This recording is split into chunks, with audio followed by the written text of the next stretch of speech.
felt that I'd created. She had an attitude, and she had a little beginning and end to her story, and she was like a real character. So characterization is absolutely crucial in all of those forms.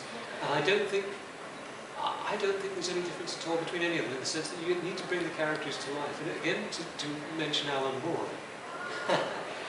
his characterization was great. And even if you've got somebody just coming on to give them one line, I would try and give them, if possible, give them a distinctive line.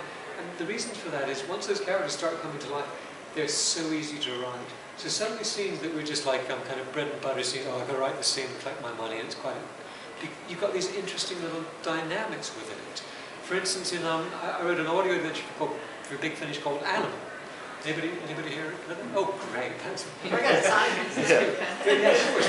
So, and I was talking to you last night, wasn't I? Because there's two very minor characters. Like there's a guy and a girl who are going out, and they're actually in this terrorist organization. But what it turns out is that is it the guy who's the cop? No, the girl's the cop. She's undercover. Right. I can't remember. But one of them is actually an undercover agent sent to spy on the other one. So they've had this relationship. They even are in love, but one of them is actually a cop who's going to arrest the other one. And the scene where that comes out, I was so fired up when I was writing that scene, and the actors did a great job, because if that actually happens, and it does happen sometimes in real life, you think, Christ, that's quite a dramatic, interesting thing. And those characters, they just, they could have just been a couple of nobodies, but it really came to life for me. So characterization, the more I write, the more I think characterization is absolutely everything. So, and along those lines, actually, you're kind of leading what I was going to ask. So, they mentioned the Cartmel master plan earlier, and the introducing Rain Creevy.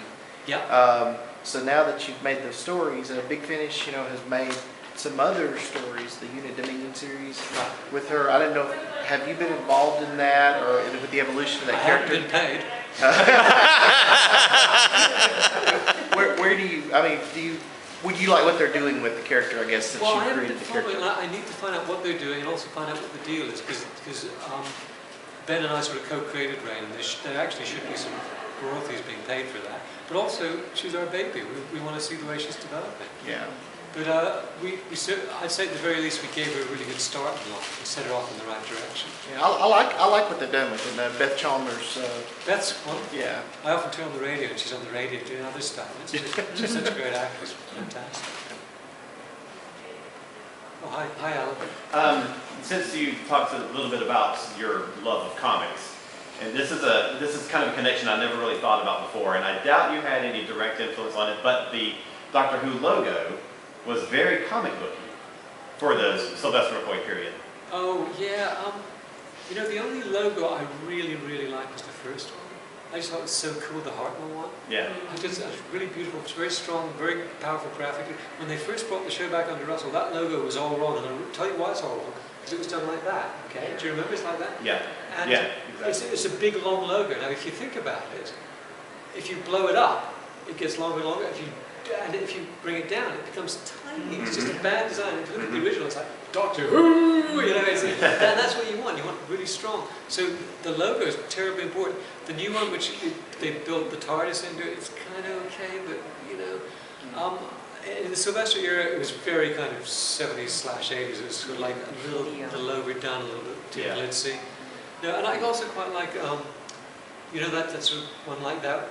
Was that Tom Baker? Tom Baker.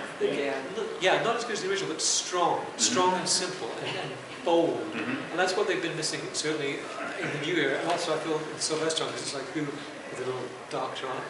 I don't think it's a good logo graphically. I'm a big fan of a guy called Saul Bass, who invented the greatest logos in American culture. I mean, like the AT&T logo, the Quaker Boots man.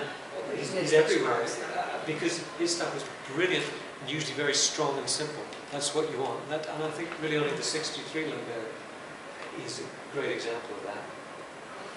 Howdy, dude. I'm going to tell you what I love so much about your silent opera. Take your time. Well, I've worked in film and television radio too. It seems to me that the more resources you have, the easier it is. And that if you have diminishing resources, then you have to be extra smart and extra clever. Extra inventive, I think. Inventive. I'm sorry? Inventive, definitely. Exactly. And I feel like that's what you were saddled with or blessed with, depending on how you look at it. Is the waiting room your favorite example of having to be be clever to solve a problem? Or I would just love to know what is the thing that you're proudest of, where you say, obviously we can't do that, so let's do this. Well, that was a great example, and that's the first one that comes to mind. I do remember other times when things backfired, because we started putting stuff into dialogue. We thought, okay, if we have a description in the script that says the spaceship looks like the inside of a giant beast, right? People might not do that, so we thought if we put it into dialogue, they can't go wrong. So there's a scene that I think is Battlefield, and there's stuff like, oh, it's like being inside a giant beast, Doctor. No. It's like a spiral staircase with some Christmas tree lights. So I more remember the examples where we tried to do that. And you tend to remember your failures more than your successes, because that's what you wake up at night and think about. But I'm trying to think, the stuff that tended to work, it was just certain set pieces and things like, and they weren't necessarily to do with saving money either. But the cheapest things that worked tended to be character stuff, just beautiful little character scenes again, where it's just two people giving dialogue. Because if you've got two actors who are good, then that really won't go wrong. You never want to say it can't go wrong, because that just invites a lot of people to split your skull open. But as a rule, yeah, I would say that just some of the character stuff was kind of unbeatable. That's what we did. Party with Mel, for example. Beg your pardon? Party with Mel, for example. Oh yeah, well that was.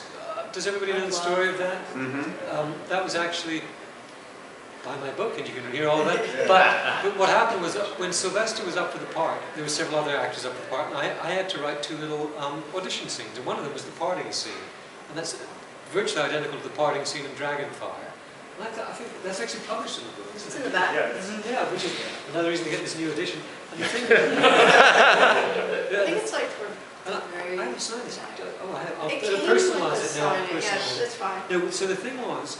I brought it in case you needed to hawk it. I'll keep this. No, but what happened was Sylvester did the scene. He got the part, obviously, but he loved that scene. And often he kept saying to me, "Oh, I've had some good scenes in this series so far, but none of them were as good as that scene." I said, "But Sylv, that's the audition piece. It's not in any of the scripts." He said, "Oh, it'd be really nice if we put it in one of the scripts." And he kept on and on. Like the thing about an actor is, if they sense something that they really can do well, they're not going to let go of it. He killed that scene. He was a killer. And so we got to Dragonfire. It was the last show that season, and he insisted that we do a scene like that. So I said, "Okay, we can't do that scene because I'm not writing the script. Ian's writing the script. Ian will write you a similar scene. Like, here, I'll make you a nice suit for you. Not quite the same as the suit you wanted." So Ian wrote this scene, and everything was fine as far as I knew. Then I just one day, one of the director's assistants came and said, "Oh, by the way, do you have a copy of the audition scene that you wrote?" And me and my innocence, I just gave it to him. The next thing you know, we were getting some of those pages, the coloured pages, and suddenly it was in the script. And I sort of, at that point, I think I probably gave up. Stopped resisting. And Ian wasn't too pleased, but in the end, it was such a great scene. I'm glad that it has come into the show. And I didn't have much. If I could do one thing differently in my history of Doctor Who, it would be I would have written some stories myself. So I was just being very scrupulous in hiring other people. Because basically you're in a position where you could commission yourself, pay yourself money. And being stupid, I thought that was wrong. So I hired a bunch of other writers and gave them a good shot. But Eric Sayward found ways around that all the time. But the thing, in my defense and also Eric's, they were doing way more episodes. And if I'd been doing the episodes, I probably would have written some. And in Eric's defense, he probably had to fill those slots. Yeah. So what I was getting around to saying was simply that because I didn't actually write any scripts as such, I'm really pleased that I had a couple of things in the show. There was this, and there was that monologue at the end of Survival. And what delights me is that certainly the monologue at the end of Survival is things that people are still quoting now. And I really actually get the little hairs going up my back. I'm so proud of it. And there again, this is a really terrific scene too. That's my favorite goodbye scene. I always say like the whole Days Like Crazy painting thing. Absolutely, yeah. And so and I didn't know that was you at first until I read the book, and I was like, yes! So proud. And Ian's very good about it. Rona's even better, because I felt so guilty, because we stuck that on the very end of Rona's show, and no writer, no matter how accommodating, particularly wants somebody else's work stuck in their thing. But she's really nice and really gracious about it. There's a series in Doctor Who magazine, if anybody reads that, of me interviewing the writers from my era, and it's terrific. I don't get royalties, so you can tell I'm telling you the truth. I don't mind whether you buy it, steal it, borrow it. But these great reviews, great interviews, and in the next issue, which isn't out yet, there's an interview with Rona who never talked about the show. Oh, wow. And she's well, she has great stuff to say. I don't want to tell you too much, except I'll tell you when she was a little girl that they had something called Rona's Doctor Who cushion, so she could cover her face when they're watching the show if she got too scared. So it was absolutely lovely. So do get that magazine if you're interested in that era of the show. I guess you would be, otherwise you wouldn't be here. Exactly. You'll find out when I autograph you. So what I'm saying is, do catch those interviews. There's a 3-part series, and the last part has Rona in it next month. And this throws some fascinating insights in. Thank you. Hi, Jason. Can you tell us about your time writing that Big Finish story for the Fifth Doctor, the Winter for the Adept. Well, I'll tell you several interesting memories. I remember coming in the first day, and there was all the actors there, and there was one actor said, "Why is it called Winter for the Adept?" And I thought, how have I failed in my script? But of course, being an actress, she'd only read her own parts. So it's just, isn't that clear in the script? Yeah, that's clear in the script. I got to decide. I couldn't tell you how much. So that was my first big memory, is like getting this question. I thought, how I screwed up the script somehow. No, it's just actors often being actors. They don't read the rest of the script. The other thing I really remember is Peter Davison. We had this big argument. I'm very quiet. I sit in the control booth. I try not to interfere. But this is the one time I really interfered. And this is what it was. We had the word timbre in the script, and he wanted to pronounce it timber. You can pronounce it both ways, but it's like timbre. It means like the timbre of your voice. It's like the tone, the rich nuance. And I put my foot down. And we had this long argument, timbre, timber, timber. Because you see, when I hear timber, I think lumberjack. The thing is, timber can mean both, but if you say timbre, there's no question what you're saying. So I remember having that little argument. I remember years later, Gary Russell going on about how difficult it was. Forgive me if I don't have my exact memory of what this story is about, but I believe that there's a piano that's possessed. Yes. Well, of course. And Gary Russell was going on about how, because he directed that show, he was going on about how difficult it was to do this piano moving around. I thought, what is difficult about it? Like, it's a piano, right? Every time you move it, it makes a noise. So it's supposed to be sort of bouncing around. I thought, nothing better than, if it had been a wardrobe, you might have been in trouble, buddy. Or a chair, but a piano. So to this day, whenever I say, what's wrong with a piano, Gary? So that is my other memory of it. Another memory. I'm being bitchy here, forgive me. It's a bit like the Rain Creevy thing. I had created a character called Peril Bellamy, great name. She's like the spoiled rich girl, Peril Bellamy. And I loved Peril. She was great, played by India Fisher. Next thing you know, there was a character just like her, not called Peril Bellamy, but just like her, being played by India Fisher in hundreds of Big Finish adventures. Yeah. Good job, I'm innocent and naive and don't ever think badly of people. Or say, where's my money? Like that. So I suppose at this remove, one other memory, again bitchy, is that I got the CD and I thought, where's the writer's name? And in those days you didn't have it on the cover, you didn't have it on the spine, it was sort of in the fine print. And I got, so because no writer, no CD, guys. I know that everybody else is important in the process, but before the writer does her or his work, nobody else has a job. So all I'm saying is how difficult it is to stick the writer's name in front. These days they do They're on the cover now, yeah. They're on the back side of the other one. Yeah, and as I say, in the small print. So those are my memories of that, and I've noticed going back over them, they're all bitter. So I apologize. But one of the nice memories for years before that, maybe 10 years before, I just had this title, Winter for the Adept. What a great title. I've got no idea what it means. Winter for the Adept, great title. Was it at least fun to write for another Doctor at least? Well, the funny thing was, Gary said, I'm going to take you out of your comfort zone. I'm not going to get you right for Sylvester or something. Oh, okay. Well, I didn't write for Peter Davison. So I wrote for Peter Davison. And Peter was fine, except for Timber.